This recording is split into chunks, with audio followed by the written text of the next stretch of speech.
Okay, we are discussing about chapter number 3, that is dynamics. Dynamics को देख रहे थे, सबको स्क्रीन नजर आ रही है मेरी? Yes, sir. Yes, sir. Okay, we have to start off from introduction of dynamics. So, what is dynamics? As we called it as a branch of mechanics. तो जिस तरह कि हमने काइनेमेटिक्स में देखा था, उसमें क्या था, विदाउट कॉजिंग हमने मोशन देखनी थी, ठीक है, कॉज को नहीं देखना था, लेकिन इसमें हमने कॉज को देखना, ठीक है। ये डेफिनेशन लिखी हुई है, the branch of mechanics that deal with the study of motion of subject and the cause of its motion is called dynamics, ठीक है। नेक्स्ट हम चलते हैं, फोर्स हमने कल देखा था। मैं इसको गो थ्रू इसलिए करा रहा हूँ कि कल लेक्चर में हमने डिटेल में इसको देखा था, इस वजह से हम इसको अभी गो थ्रू कर। तो यहाँ पे फोर्स को हमने डिस्क्राइब किया था, तो फोर्स हमारे पास क्या होता है, पुलिंग एंड पुशिंग एक्शन होता है, ठीक है। चाहे वो पुल हो या पुश हो, किसी तरह की भी हमारे पास मोशन हो सकती है। तो अगर कोई ऑब्जेक्ट रेस्ट पे है तो उसे मोशन में कर देगा, और अगर कोई मोशन में है तो उसे रोक सकते हैं बाय अप्लाइंग सम फोर्स। तो ये हमने कंडीशन देखी थी, force is a vector quantity, force का यूनिट होता है न्यूटन, ठीक है।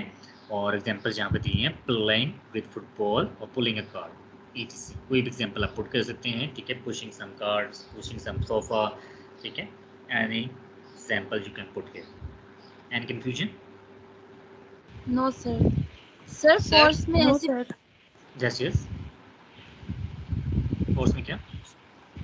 सर मैंने कहा फोर्स के अंदर हम वो भी यूज कर सकते हैं, जैसे हमने कहा था कि कल बॉल होती है तो हम जी उसको जी पुश तो कर रहे हैं लेकिन वो उसकी मूवमेंट नहीं हो रही, वो भी एक फोर्स में आती है, जी जी, बिल्कुल, वो भी एक फोर्स में तो आती वो भी एग्जांपल होगी। है।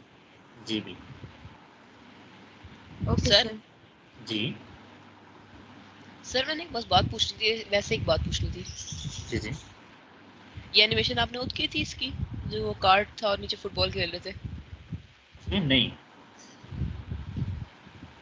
अच्छा फ्रॉम गूगल। ठीक है। Okay, Newton's law of motion, ये बेसिकली हमारे पास हमने डिस्क्राइब किए थे, जो कि लॉ ऑफ मोशन को डिस्क्राइब कर रहे होते हैं। तो there are 3 laws of motion, that is first, second and third. जिस तरह कि कल हमने डिस्क्राइब किया था फर्स्ट लॉ को, आज बाकी भी हम डिस्क्राइब करेंगे, ठीक है। तो फर्स्ट जो लॉ है उसमें बेसिकली हमें डिस्क्राइब किया गया है, body continues state of rest और uniform motion in a straight line provided no net force acting on it, या no external force acting on it.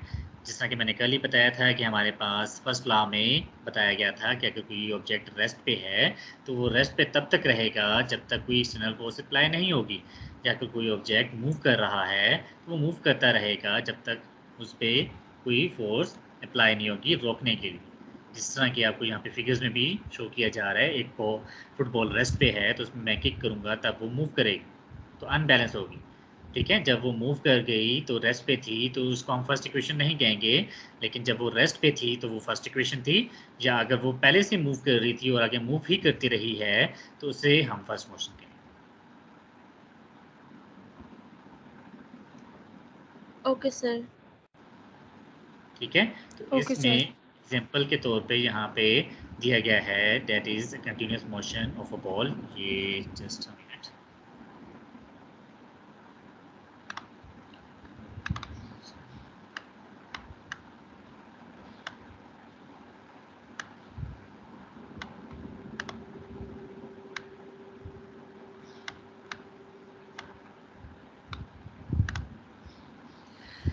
Okay. यहाँ पे आप देख सकते हैं कि जिस तरह के यहाँ पे लिखा हुआ है कि this is also stated as a law of inertia, law of inertia भी कहते हैं। तो इनर्शिया क्या चीज़ है? इनर्शिया बेसिकली हमारे पास ऐसी प्रॉपर्टी है किसी भी बॉडी की, अगर हमारे पास कोई एक पत्थर पड़ा हुआ है रास्ते में, स्टोन पड़ा हुआ है, ठीक है, तो हम क्या करते हैं, उसको आके हिट कहते हैं। तो वो तो पहले क्या था, रेस्ट पे था ना, तो मैंने उसको हिट किया। जब मैंने उसको हिट किया तो उसको मोशन करना चाहिए, लेकिन अगर उसका मैस इतना ज़्यादा है और वो मूव नहीं कर पाता, मैंने फोर्स लगाई लेकिन वो मूव नहीं कर पाता, तो वो बेसिकली रेजिस्ट कर रहा है, वो रोक रहा है मोशन को, ठीक है, मूव होने से रुक रहा है। उस रेजिस्टिव नेचर को हम कहते हैं इनर्शिया। पॉइंट समझ आ रही है? Yes sir. वो ये चीज अपने आप को चलिए रोक रही सर। है कि वो मूव नहीं करना चाहती और आप उसे जबरदस्ती मूव करना चाह रहे हैं। वो जो जबरदस्ती मूव कर रहे हैं वो बेसिकली फोर्स है, ठीक है, जिससे हम फोर्स लगा के जबरदस्ती मूव कर रहे हैं। लेकिन वो नहीं मूव करना चाह रही, उसे हम इनर्शिया कहते इसमें हमारे पास ये एग्जांपल भी आ जाएगी, अगर हम वॉल को पुश करें और वो भी ना अपनी जगह से मूव कर रही है तो वो भी इनर्शिया में आएगी। हैं। बिल्कुल, ठीक है, वो रेजिस्ट कर रही है, अपने आप को रोक रही है, आपको रोक रही है कि आप उसे मूव ना करें। ठीक है, इसी तरह आप एक बस में हैं, ट्रैवल कर रहे हैं और मोशन में हैं, ठीक है, बस मोशन में है। तो बस जब मूव करती हुई एकदम से सडन ब्रेक आती है, तो आप जिस डायरेक्शन में बस मूव कर रही थी, आपकी डायरेक्शन वही होती है, आप आगे की तरफ जाते हैं। होता है ऐसे, यस सर। कभी कार में, कभी ये जब बस में, ब्रेक बाइक लगती में। है। जी, एकदम सडनली ब्रेक लगती है तो आप आगे की तरफ मूव कर जाते हैं। क्यों? क्योंकि आपने तो अपनी मोशन कंटिन्यू रखने की कोशिश की है, ठीक है, लेकिन बस एकदम रुक गई। आपकी मोशन तो वही थी, लेकिन बस ने स्टॉप कर दिया। तो इसका मतलब क्या हुआ? आपकी बॉडी रेजिस्ट कर रही थी रुकने से, ओके ठीक है। सर। आपकी बॉडी चाह रही थी आपकी कि आप मूव ही करते जाओ, लेकिन बस ने अचानक से ब्रेक लगा दी, रुक गई। तो दो किस्म की चीज़ है, एक चीज़ रुकी हुई है, वो अपोज करती है मूव करने से, या अगर एक चीज़ मूव कर रही है वो अपोज करती है रुकने से। That is inertia. Okay, okay sir. Second law of motion था, उसमें बेसिकली हमारे पास there is a force applied on an object, ठीक है, और उसे हम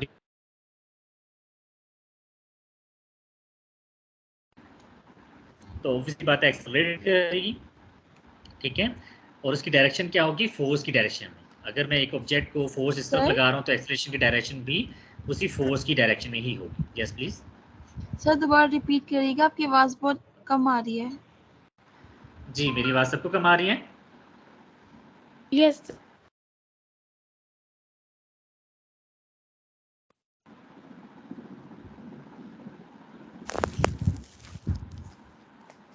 मेरी आवाज़ आ रही है सबको? सर अब आ रही है। यस। जी, तो यहाँ पे मैं बता रहा था कि हमारे पास जो फोर्स अप्लाई की जा रही है किसी ऑब्जेक्ट पे और वो आगे की तरफ मूव कर रहा है, तो वो एक्सेलरेट करेगा, इसका मतलब वो आगे मूव कर रहा है। तो आगे आप देखेंगे कि जो एक्सेलरेशन की डायरेक्शन होगी वो फोर्स की डायरेक्शन के साथ ही होगी। जिस तरह आपको नज़र आ रहा है डायग्राम में मैंने बनाया था कि फोर्स अप्लाई की जा रही है, ऑब्जेक्ट मूव कर रहा है और एक्सेलरेशन की डायरेक्शन भी उसी डायरेक्शन में, फोर्स की डायरेक्शन। तो ये लिखा हुआ है, it produces acceleration in the body in the direction of force, ठीक है। उसके बाद क्या है? The magnitude of this acceleration, उस एक्सेलरेशन का मैग्नीट्यूड क्या है? वो फोर्स के डायरेक्टली प्रोपोर्शनल है और इनवर्सली प्रोपोर्शनल है मास के। अब डायरेक्टली प्रोपोर्शनल का मतलब होता है कि सेम, सामने होना। इनवर्सली प्रोपोर्शनल का होता है कि नीचे होना। तो ये देखो, मास नीचे है और फोर्स सामने है। इसलिए हम यहाँ पे लिख सकते हैं कि A is directly proportional to force and A is inversely proportional to mass. तो there are two equations. Any confusion? No sir. तो यहाँ नो पे आप सर। देखेंगे कि हमारे पास दो इक्वेशन को अगर दोनों की लेफ्ट साइड एक्सेलरेशन है और कंबाइन कर दें तो acceleration is proportional to F over M। तो दोनों इक्वेशन को हमने कंबाइन कर दिया। जब कंबाइन किया तो यहाँ पे क्या होता है कि हमने जस्ट इसको रीअरेंज कर दिया। नेक्स्ट स्टेप में रीअरेंज कैसे किया? M राइट साइड पे क्या हो रहा है? डिवाइड हो रहा है, लेफ्ट साइड पे जाके मल्टीप्लाई हो जाएगा, तो एम ए हो जाएगा। तो F is proportional to M A. Any confusion? No sir. No. F is equal sir to फिर ये वन वन बाय एम कैसे आया फिर? 1/m is from the definition. वो डेफिनेशन से हम ले रहे हैं कि हमारे पास डेफिनेशन में था कि एक्सेलरेशन इज इनवर्सली प्रोपोर्शनल। तो इनवर्सली का मतलब क्या होता है? 1 by समथिंग। तो किसके इनवर्सली था? 1/m। Okay.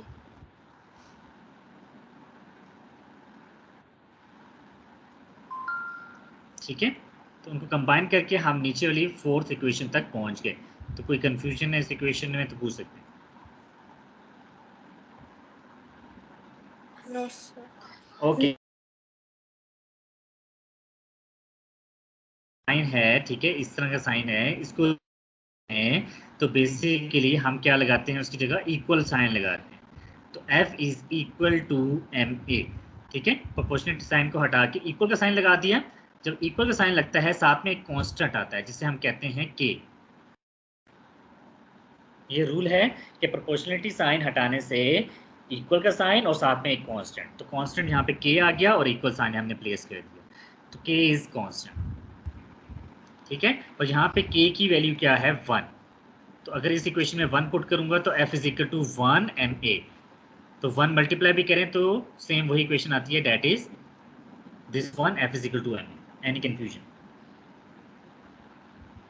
No sir. No sir. No sir. Clear है सबको? Yes sir. Yes sir.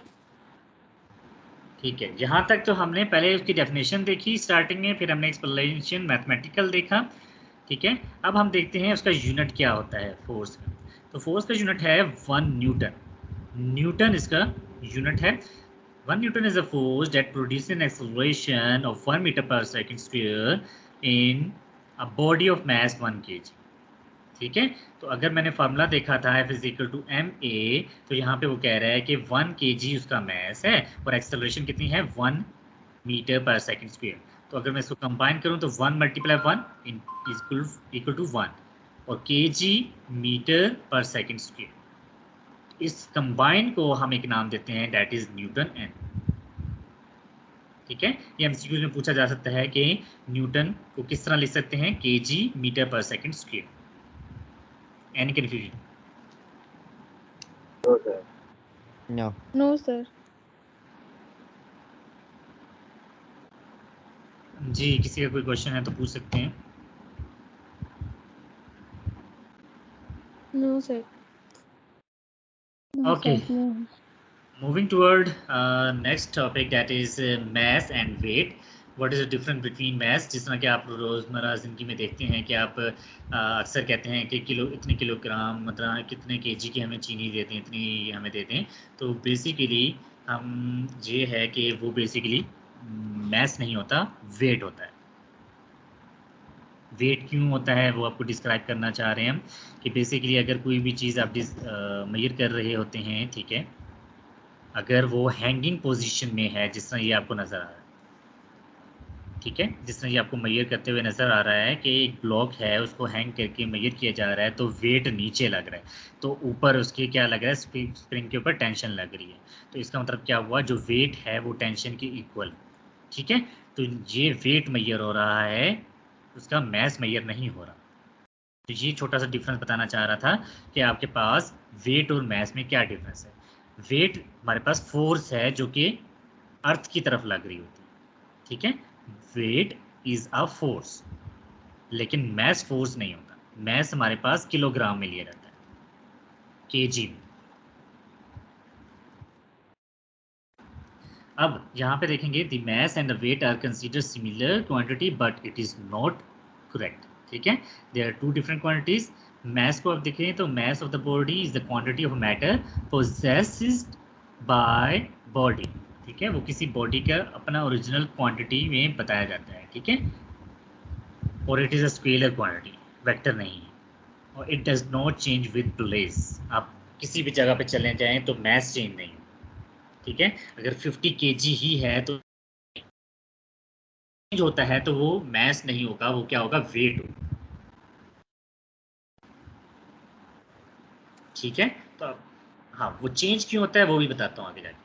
अभी देखिए कि हमारे पास weight, on the other hand weight of the body is the force equal to for which earth attract it, ठीक है। की फोर्स अर्थ उसे लगाती है नीचे खींचने के लिए, वो बेसिकली क्या कहलाएगी, वेट कहलाएगी। और वो बेसिकली वेरी करती रहेगी, जी की वैल्यू पे डिपेंड करती है। और वेट का फार्मूला बेसिकली होता है W=mg, m for mass, g for gravitational acceleration, जो कि हमने लास्ट टाइम भी देखा था, ठीक है।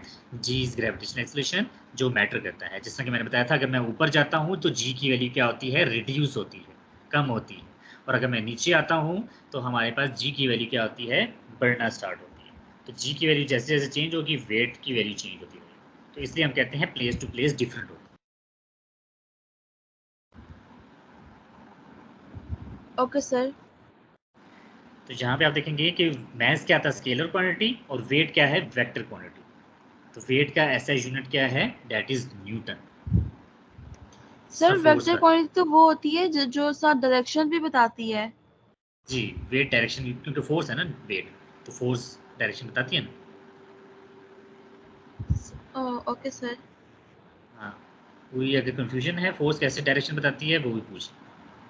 यस सर, हो रही कंफ्यूजन है। कंफ्यूजन है, मुझे लग रहा था इसलिए मैंने कहा पूछ लूं। तो फोर्स डायरेक्शन जिस भी मैंने बताया था कि हमारे पास ऊपर जा रही है या नीचे आ रही है, डिपेंड कर रहा है ना। Yes sir. तो वेट में हमारे पास mg था ना, तो g की वैल्यू डिपेंड कर रही थी ना कि अगर ऊपर जा रहा है तो डिक्रीज हो रहा है और नीचे आ रहा है तो इंक्रीज हो रहा है। तो फर्क किस पे पड़ रहा है, डायरेक्शन पे फर्क पड़ रहा है, डायरेक्शन यस। इन्वॉल्व हो रही है, तो that's why it is the vector quantity. अगर ओके डायरेक्शन हमें सर, ना पता होती तो ये चेंज होता रहता है तो हमें पता ही नहीं होता, तो इसलिए। कि कब इंक्रीज हो रहा है कब डिक्रीज हो रहा है। बिल्कुल। Okay sir. Okay sir. तो अगर ये चीज़ मैटर नहीं कर रही होती कि कब डिक्रीज हो रहा है कब इंक्रीज हो रहा है कौन सी डायरेक्शन में इंक्रीज हो रहा है, तो हम फिर इसको स्केलर कहते हैं। ये जो मैटर कर रहा है तो इसलिए हम इसको वेक्टर कहते हैं। Okay sir. इस तरह सिर्फ मैथ्स को देखिए तो ओके मैथ्स सर। की वैल्यू डिपेंड नहीं करती। क्यों? क्योंकि मैथ्स आप जस्ट एक क्वांटिटी है, मैयर कर लो बस। उससे ये नहीं होता कि आपने ऊपर मैयर किया है नीचे मैयर किया है, ठीक है, कि कहाँ पे मैयर किया। Okay sir. Okay, there is a third law of okay. Motion, और थर्ड लॉ ऑफ मोशन में बेसिकली हमारे पास क्या होता है कि I think so class time over sir 11 140 पे है, ठीक है। जी सर। ठीक है, अच्छा 10 मिनट्स जी है। Sir 140। Newton's third law of motion में बेसिकली हमारे पास डिस्क्राइब किया जाता है कि अगर आप बॉल कोई है वो आप दीवार की तरफ फेंकते हो तो क्या करेगा, बॉल को क्या इफेक्ट होगा, वो बाउंस होएगी। बाउंस बैक होगी, बिल्कुल ठीक है, वो उसी डायरेक्शन में वापस आएगी। तो उसे हम बेसिकली क्या कहते हैं, मैंने तो दीवार की तरफ उसे क्या किया, फोर्स लगा के एक्शन किया, उसने रिएक्शन किया, उसने अपना रिएक्ट दिया। एक फनी सी एग्जांपल मैं बच्चों को अक्सर देता हूँ इसकी एग्जांपल में, कि आपके पास देख सकते हैं कि अगर आप किसी बच्चे को जाके थप्पड़ लगा, ठीक है, आप एक स्टूडेंट हो और दूसरा जी स्टूडेंट है, आप दूसरे स्टूडेंट को जाके एक थप्पड़ लगा देते हो, तो वो क्या करेगा, वो ऑब्वियस सी बात है आगे से थप्पड़ लगाएगा, ठीक है। तो जी आपने सर। तो एक एक्शन किया ना, तो उसने उसका रिएक्शन रिएक्ट किया उसने, ठीक है। कभी कभी वो एक्शन मतलब रिएक्ट नहीं करता, कभी कभी वो रिएक्ट इस तरह नहीं करता कि वो थप्पड़ नहीं लगाता, लेकिन उसके चेहरे पे नजर आ जाता है उसने रिएक्ट किया है, यस होता है सर। ना, जी सर। गुस्सा आता है यानी सर उसको। गुस्सा आता है, तो वो भी एक भी रिएक्शन ऐसे ही हो होता सकता है। है कि अगर यस मारा प्लीज। है या थप्पड़ मारे तो उसी तरफ अब वो उसका हेड उसी तरफ टिल्ट होगा जिस तरफ मारा है, तो जी उसे भी रिएक्शन कह सकते हैं। जिस जी चीज को बिल्कुल। आप करो उसका रिएक्शन होता है तो वो थर्ड लॉ ऑफ होता है। जहाँ पे एक्शन और रिएक्शन हो रहा होता है उसे हम थर्ड ला गए। Yes sir. जी क्वेश्चन था एक्सक्यूज मी किसी का। सर, अगर अगर न्यूटन पाकिस्तान से होता तो मेरे ख्याल में वो फोर्थ लॉ भी निकालता, उसमें वो लिखता कि कुछ एक्शन जो है वो खतरनाक होते हैं, वो हमें नहीं करने चाहिए, हाँ, कुछ एक्शन खतरनाक होते हैं उसमें ज़्यादा लड़ाई हो जाती है। लाइक टाइकोंडो वगैरह। बिल्कुल। तो इस तरह की बहुत सारी चीज़ें हैं जिसमें एक्शन रिएक्शन खतरनाक हो जाते हैं, ठीक है। अक्सर सर वो हम कहते इसको हैं ना। जी जी। इसी तरह कह सकते हैं ना कि हम अगर अपने कोई छोटे बहन भाई को डांटें वो आगे जाके शिकायत लगा देता है उसके बाद बिल्कुल ठीक तो है, वो होता भी वो एक फ़नी था। वे में आप कह सकते हैं कि लेकिन ये एग्जांपल कोट नहीं कर दीजिएगा एग्जाम में, ठीक है। ये जस्ट फनी वे में हम कर रहे हैं, ठीक है ना। Yes sir. Example yes quotation sir. आप जब लिखते हैं तो इस तरह नहीं लिखते होते, प्रॉपर लिखते हैं, जिस तरह ये बुक की एग्जांपल लिखी हुई है सामने, या कोई बॉल की एग्जांपल वॉल पे फेंकी और वापस आई, ठीक है। और इस तरह रॉकेट की एग्जांपल होती है, रॉकेट ऊपर जाता है उसकी गैसेज नीचे आती हैं, वो एग्जांपल दे सकते हो। बैलून, बैलून आप उसको आपने हवा भरी है यस उसके अंदर, ठीक है, और उसको रिलीज़ कर दी है तो उसकी हवा पीछे की तरफ होती है, बैलून आगे जाता है। सर, आप मुझे एक ओके सर। सेकंड देंगे, मैं अपना लैपटॉप चार्जर पे लगा दूँ। जी जी, थैंक यू सर। वेलकम। जी और कोई क्वेश्चन, कोई और एग्जांपल फनी सी कोट करना चाहिए? No sir. नहीं करना चाह रहे? अच्छा, तो यहाँ पे एग्जांपल भी दी हुई है जो कि बुक की ही एग्जांपल दी है। आप कोई भी एग्जांपल यहाँ पे कोट कर सकते हो, लेकिन इस तरह की ना हो कि किसी को चांटा लगाया और उसने चांटा लगा दिया और इस तरह की चीज़ें ना हो, ठीक है ना? क्योंकि एग्जाम है, जी एग्जाम में सर। इस तरह की एग्जांपल हम दे नहीं सकते। वैसे समझने के लिए मैंने सर आपको ऐसे बताया एक्ट है नहीं ताकि होती। कॉन्सेप्चुअल समझ आ जाए अच्छे तरीके से। जी सर। अक्सर कहा जाता है ना थोड़ा सा बोरिंग लेक्चर हो जाता है, तो मैं इसका कोई एग्जांपल दे देता हूँ ताकि सर फिजिक्स वैसे भी बहुत और सर इंटरेस्टिंग लेक्चर है। और सर अगर हमने ये एग्जांपल दे दी एग्जाम में फिर एग्जाम में दे दी तो एग्जामिनर को गुस्सा भी आ सकता गलत सवाल। है, उसने रिएक्ट कर और देना। फिर आपने वो तो आपने रिएक्ट तो कर एक्ट देगा। कर फिर देना, वो सर उसने रिएक्ट रिएक्ट मार्क्स करके नहीं जीरो कर आएंगे। देना। तो sir third law of motion हो जाएगा कि उनको रिएक्शन हो जाएगा। बिल्कुल, तो वो रिएक्ट कर देगा कुछ। और फिर वो गुस्से में हमें मार देंगे। मारेंगे नहीं, वो आपके एग्जाम में नंबर कम कर देंगे। अगर कोई टीचर हो, कोई फॉरेन टीचर हो, तो वो शायद मार्क्स दे सकते हैं। बिल्कुल दे भी सकते हैं, क्योंकि मतलब एक समझने के लिए एग्जांपल होती है ना। ये सर अगर आप हुए तो आप मार्क्स दे देंगे ना? जी मैं दे दूँ। ओके। Okay, moving forward. अब न्यूटन थर्ड लॉ में हमने जिस तरह भी देखा था एक्शन और रिएक्शन होता है, ठीक है। कोई चीज़ आगे जा रही है और वापस आती है, ठीक है, उसी के डायरेक्शन में। तो आप देख सकते हैं कि हमारे पास दो किस्म की मेन फोर्सेस आती हैं, जिसमें एक नॉर्मल फोर्स होती है और दूसरी टेंशन फोर्स होती है। अब normal force is a perpendicular force. अगर जिस तरह आपको ये टेबल नज़र आ रहा है, ठीक है, टेबल के ऊपर बुक लाई है, ठीक है, तो अब वेट बुक का नीचे की तरफ होगा, लेकिन नॉर्मल फोर्स उसके परपेंडिकुलर अपवर्ड हो, जो कि टेबल उस पे लगा रही है, बुक पे। एक्सक्यूज सर, मेरा एक और क्वेश्चन था। जी जी। तो जो हमने सेकंड लॉ में पढ़ा था टेंशन से रिलेटेड, तो वो टेंशन जो है बेसिकली वो हर एक्शन में या हर मतलब हम कह सकते हैं कि वेट में अवेलेबल होती है। लाइक अब जिस तरह बुक का वेट है, तो वो बेसिकली ग्रेविटी उसको नीचे की तरफ जो है वो खींच रही है, टेबल उसको ऊपर की तरफ रेजिस्ट कर रहा है, तो इनके दरम्यान में भी टेंशन एग्जिस्ट करती है। इनके दरमियान में नहीं करती, टेंशन होती है स्ट्रिंग के दरमियान में, वो आगे जाके देखेंगे। Okay sir. ठीक है, टेंशन कहाँ पे होती है, क्योंकि इसमें टेंशन इनको है नहीं ना, ये तो एक जगह पड़े हैं। तो वो अक्सर कहते हैं ना कि आप लोगों को पढ़ाई की टेंशन हो रही है, तो ये उस तरह की टेंशन। Okay sir. ठीक है, इनको अभी टेंशन नहीं है, एक दूसरे की मतलब बुक उसके ऊपर पड़ी हुई है तो उसको कोई टेंशन नहीं है, वो बर्दाश्त कर ओके सकते सर। हैं। ठीक है, तो यस यहाँ पे सर। टेंशन आगे देखेंगे। अभी जस्ट नॉर्मल फोर्स को हम डिस्क्राइब कर रहे थे कि नॉर्मल फोर्स क्या होती है, that is a perpendicular force, ठीक है, जो कि रिएक्शन हम कह सकते हैं। बुक वेट एक्ट कर रहा है जो कि डाउनवर्ड की तरफ है, और नॉर्मल फोर्स जो कि रिएक्शन टेबल लगा रहा है, ठीक है, जो कि परपेंडिकुलर, हमेशा परपेंडिकुलर। ठीक है, अब राइट साइड पे फिगर्स देख सकते हैं, डिफरेंट फिगर्स हैं जिसमें आप ये टिल्टेड फॉर्म में टेबल पड़ा हुआ है। ठीक है, जब टिल्टेड फॉर्म में टेबल पड़ा हुआ है तो उसकी जो वेट की डायरेक्शन है वो सेंटर से स्ट्रेट डाउनवर्ड होता है। ठीक है, लेकिन नॉर्मल जो है वो इन कॉन्टैक्ट, जहाँ से कॉन्टैक्ट हो रहा है उससे परपेंडिकुलर होता है। वो देखिए साथ साथ टेबल जिस तरह टिल्ट हुआ तो वो नॉर्मल की डायरेक्शन भी टिल्ट होगी, लेकिन वेट की डायरेक्शन टिल्ट नहीं हुई, चेंज नहीं हुई। Weight is always directed toward the earth, straight होता है। ठीक है, बेशक ऑब्जेक्ट इस तरह क्यों ना पड़ा हो, इस ओके तरह पड़ा सर। होगा, तो वेट जहाँ सेंटर से लेके बिल्कुल डाउनवर्ड होता है, लेकिन जो नॉर्मल होता है, ठीक है, वो परपेंडिकुलर टू द ऑब्जेक्ट होता है। ये क्लियर हुआ? Yes sir. Yes sir. इस तरह राइट साइड एक और फिगर है, उसमें आप देखो एक्सटर्नल फोर्स एक और लगा रहे हो बाय हैंड पुशिंग।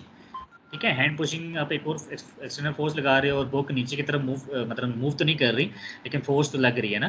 तो एक फोर्स वेट की होगी और एक फोर्स जो कि एक्सटर्नल फोर्स है बाय हैंड। ठीक है, दो फोर्सेज आ रही हैं, और नॉर्मल फोर्स फिर भी ऊपर की तरफ हो जाएगी और ये इक्वल होंगे, क्योंकि अगर ऑब्जेक्ट मूव नहीं कर रहा तो that's mean normal force is equal to F hand plus weight. ठीक है, उन दोनों के इक्वल नॉर्मल फोर्स लग ओके रही सर। है, तभी बुक मूव नहीं कर रही। अगर कोई भी फोर्स ज़्यादा होती तो बुक मूव करती। ये चीज समझ आ गई? Yes sir. ओके, अब चलते हैं थोड़ा सा और आगे। टेंशन फोर्स, जिसने अभी पूछा था कि टेंशन फोर्स कहाँ पे एग्जिस्ट कर रही होती है, तो रोप होती है, कोई स्ट्रिंग होता है, कोई रस्सी होती है, तो वहाँ पे टेंशन एग्जिस्ट कर रही होती है, ठीक है, मोस्टली। अब यहाँ पे क्या होता है, यहाँ पे भी आप देख सकते हैं हुक्स लगे हुए हैं 2, ठीक है, और वेट यहाँ पे मैस अटैच किया गया है, ठीक है, ऊपर से हुक अटैच किया गया है। जिसमें फैन हैंगिंग कंडीशन में है, ठीक है, तो वो भी एक टेंशन कंडीशन में आ रहा है। इस तरह कोई भी चीज़ जो हैंगिंग कंडीशन में होती है उसे हम बेसिकली टेंशन फोर्स कहते हैं, जो कि अपवर्ड लगेगी। जिस तरह नॉर्मल फोर्स अपवर्ड लग रही थी, इसी तरह टेंशन फोर्स भी अपवर्ड लगेगी जिस डायरेक्शन में स्ट्रिंग होगा या जिस डायरेक्शन में रोप होगा। और वेट उसी तरह डाउनवर्ड एक्ट कर रहा है, जो कि आपको पता है परपेंडिकुलर डाउनवर्ड होता है वेट। Okay sir. क्लियर हुआ टेंशन क्या होती है? जी सर। सर दोबारा रिपीट कर दें आप। जी, नॉर्मल फोर्स मैंने बताया था कि जिस तरह हमारे पास परपेंडिकुलर फोर्स होती है, जो कि इन कॉन्टैक्ट जहाँ से फोर्स डाउनवर्ड लग रही होती है वहीं से परपेंडिकुलर अपवर्ड लग रही होगी, जिसमें टेबल ऊपर की तरफ लगाएगा, ठीक है, वो नॉर्मल परपेंडिकुलर फोर्स होती है। लेकिन टेंशन फोर्स कब होती है? जहाँ पे रोप, स्ट्रिंग या कोई रस्सी या कोई धागा होता है, ठीक है, तो वहाँ पे हमारे पास टेंशन एग्जिस्ट कर रही होती है और हैंगिंग पोजिशन में होती है। तो हैंगिंग पोजीशन में अपवर्ड डायरेक्शन में टेंशन होगी और डाउनवर्ड पोजीशन में हमारे पास उसके वेट होगा। जिस तरह आपको मैंने भी एग्जांपल दी थी, आपको टेंशन होती है ना, तो टेंशन होने का मतलब क्या है कि आप पे स्ट्रेस आ रहा है, ठीक है, तो यहाँ पे स्ट्रिंग में भी एक फोर्स, एक्सटर्नल फोर्स लगाई जा रही है जो कि उसे खींच रही है, उसे स्ट्रेस दे रही है। वो कौन है? वेट है, जो कि वेट उसे स्ट्रेस दे रही है टेंशन को, ताकि दोनों बैलेंस आउट हो जाए। अगर बैलेंस आउट है तो इसका मतलब क्या हुआ? वेट मूव नहीं करेगा। अगर कोई फोर्स ज़्यादा है, सपोज टेंशन ऊपर की तरफ ज़्यादा है, तो वेट ऊपर की तरफ मूव कर जाएगा, और अगर वेट ज़्यादा है तो जो रस्सी है, ठीक है, वो टूट जाएगी और नीचे की तरफ आ जाएगी। Yes sir. क्लियर है? जी सर। यस। बैलेंस पॉइंट में दोनों इक्वल हो, एनी कंफ्यूजन? No sir. कोई क्वेश्चन है, किसी को समझ नहीं आया यहाँ तक पूछ सकते हैं। No sir. No sir, Clear है ऑल सबको? Clear sir. No sir. Yes sir. Okay, no sir, we no have sir. 10 minutes. चलिए नेक्स्ट टॉपिक वैसे हमारे पास है कनेक्टेड बॉडीज़। कनेक्टेड बॉडीज़ क्या होता है? यहाँ पे 2 बॉडीज़ का होना लाजमी है, ठीक है, उसकी एग्जांपल दे रहे हैं। पहले तो हम एक बॉडीज़ को ही देख रहे थे, जिस तरह हम एक बुक पड़ी हुई थी टेबल पे, ठीक है, तो वो बुक एक वेट ही अप्लाई कर रही है। तो यहाँ पे अब हम 2 वेट को देखेंगे, दोनों एक दूसरे पे फोर्स अप्लाई कर रहे हैं, तो टेंशन लगेगी स्ट्रेन। तो हम वो टेंशन फाइंड करना चाह रहे हैं कि वो टेंशन कैसे फाइंड आउट होती है। ये अक्सर अगर कोई जिम वगैरह में गया है तो जिम में ये चीज़ होती है। सर किसमें? जिम, एक्सरसाइज जिम जो जिम होती है जी, हम जिसको ऊपर ओके। से नीचे की तरफ पुल करते हैं। जी, पुलिंग जब जी, करते हैं, एक्सरसाइज हाँ, वो कर मैंने रहे की होते भी हैं है। तो उस टाइम पे। सर अब किसी आपकी की आवाज भी जिन की तरह आ रही थी, जिन। जी जी सर। अच्छा, जिन में कैसे पुली होती है? रस्सी कहाँ पे लगी हुई जिन में? नो सर, आपकी आवाज से फील हुआ। अच्छा, सर हम जिम, थोड़ी ना जिन को खींचेंगे। हाँ, GYM ऐसी होता है ना स्पेलिंग? जी सर। यस जिन सर। को। अच्छा, मुझे बस साथ साथ बताते रहें, स्पेलिंग सही बता रहा हूँ गलत बता रहा हूँ, ठीक है, आप मेरे टीचर बन जाएं। 50 केजीज उठाया था उस टाइम पे मैंने उधर। माशाल्लाह, पता है इससे हाइट रुक जाती है। Yes sir. यस सर, वजन उठाने से। हाँ जी, अभी एज नहीं है आप लोगों की, आप लोग जिम ना लगाएं तो बेटर है। सर मैं नहीं करता। तो अभी ना लगाएं, क्योंकि आप एक दफ़ा हाइट गेन कर लें, कंटिन्यूस हो जाएं, उसके बाद आप जिम लगाएं, ताकि आपकी फिर उस वक्त हाइट भी अच्छी होती है और मसल भी ग्रो करते हैं। यस सर, हमारी जिम तो पढ़ाई में लगती है, दिमाग तेज करने में, बिल्कुल लिखने में। बिल्कुल ऐसे ही है। अभी फ़िलहाल आप दिमाग यहाँ पे लगाएं, क्योंकि आपकी बोर्ड की क्लासेस हैं और आपने अच्छे मार्क्स लें, ठीक इंशाल्लाह है। सर। अच्छा, तो चलो जी सर।